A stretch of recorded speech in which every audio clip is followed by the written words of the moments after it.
Pleasure and privilege to introduce to you Jon Gray, President and Chief Operating Officer of the Blackstone Group.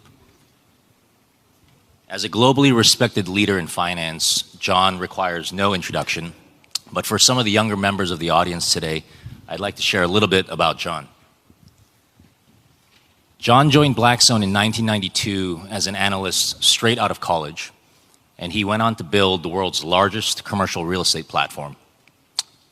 Furthermore, he went on to lead the incubation and scaling of many of Blackstone's largest businesses, including credit, infrastructure, life sciences, and private equity.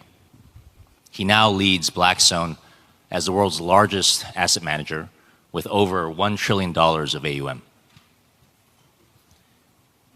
Jon is a terrific leader who emits perpetual positive energy, and he deeply believes that kindness is a key recipe to success.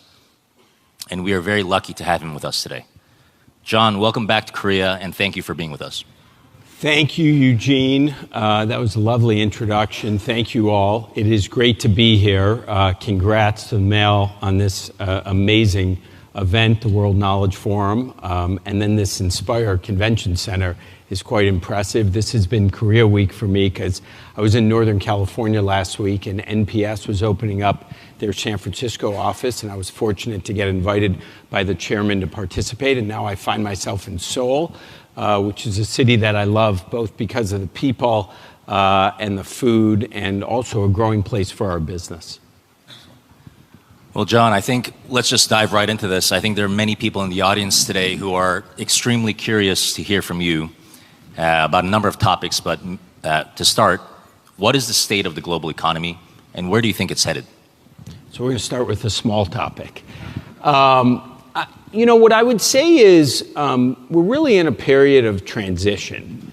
If you think about it, we had pretty strong growth. Obviously, we had inflation, and central banks around the world responded by raising rates pretty significantly, shrinking their balance sheets, and we're now beginning to see some deceleration in the economy, and certainly inflation coming down, and we're going to begin to see central banks ease.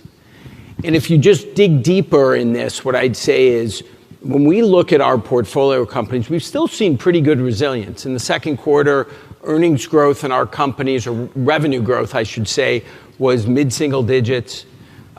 We had very low levels of defaults in our several thousand non-investment grade borrowers, so that's a pretty good sign.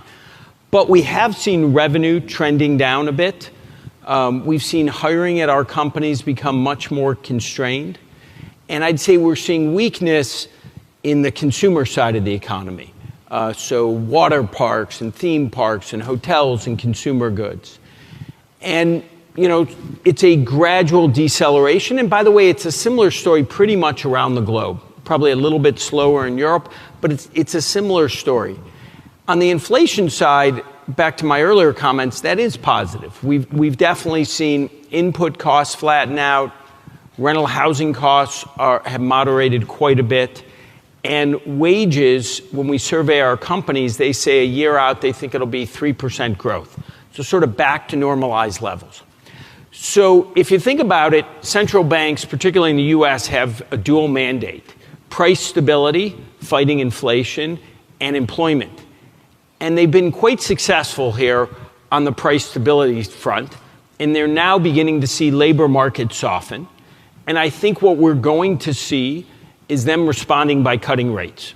And hopefully in doing that, this deceleration we see can be gradual, this soft landing people are hoping for. So interestingly, for us as investors, what we've been trying to do is deploy capital a bit before this, because people generally have been waiting for rates to come down.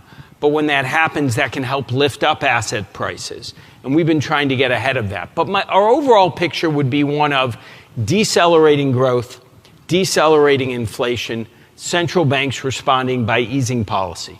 That's what we see today.